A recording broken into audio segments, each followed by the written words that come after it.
Thoughts on antigen testing, rapid antigen testing? How effective can these be? I know you've just got back from overseas. It is being used widely in Europe and the US.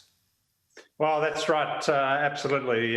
Look, we think this is something that needs to be freely and widely available, particularly as we move into the next phase. So as we approach the vaccine targets that have been set to start opening up the economy, it's going to be much, much more important to have very fast testing, widespread testing with quick results, and that needs to be cost effective. So as we move into that next phase, this is something that we've really got to look at, but we've got to start doing it now. We've got to prepare now. We can't allow a slow start like what happened with the vaccine rollout. It's got to be quick and it's got to be happening now. We've got to be ready.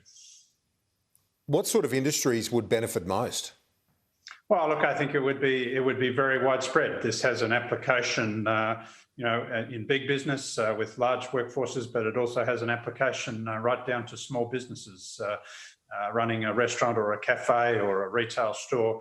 A lot of those employers will be keen to ensure that that they have confidence that their staff have been tested, that they are free, and they don't have a problem in that regard. So I think it's going to be something that really needs to be done in a widespread fashion across the community. It's much more cost effective than the PCR testing. Of course, that has to remain the backbone of the testing system, but we can save money and get faster results for business and for the community.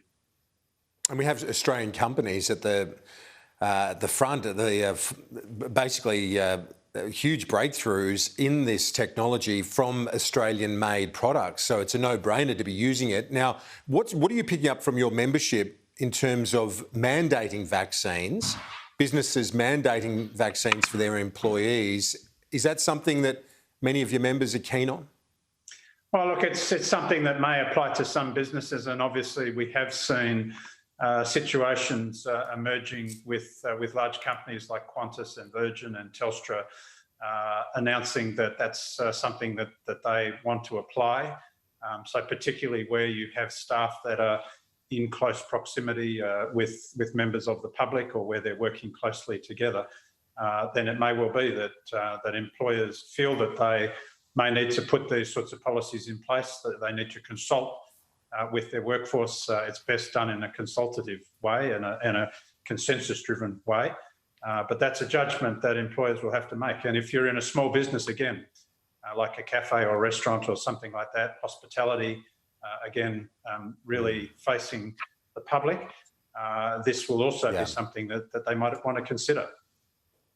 And when you talk about the consultation process, that obviously within an organisation is important to keep people in the loop, but is it your view that this is where we're heading, that the likes of vaccine certificates or passports, however you want to call it, to get into certain events, to get onto planes, to do quite a lot of things in our day-to-day lives will be a reality? Well, very much so. And I think, again, business is very supportive of this. At the end of the day, the objective here is we've got to open the economy. We've got to get rid of the restriction, the most severe restrictions domestically. We've got to be able to get out of lockdowns. We've got to reopen borders. We've got to reopen to the world. For those things to occur, yes, we have to hit the vaccine thresholds that have been set, but we will still have to have a lot of other measures in place. And I think anything we can do to encourage people to get vaccinated now, including things like vaccine passports, if you know you're going to be able to do some things that you want to do, and you might not be able to do it if you're not vaccinated, then that's a big incentive. That's all the more reason to go out and get vaccinated sooner rather than later. And one of those key industries is tourism, and not just international, but domestic interstate tourism, to help expedite that, to know that people are safe travelling and visiting certain venues. Can you see this becoming almost a marketing opportunity for some organisations to say, all our staff are fully vaccinated, we are a safe venue? Oh, for sure. I mean, this is going to be a key key part of the equation. People will want certainty. Business wants certainty.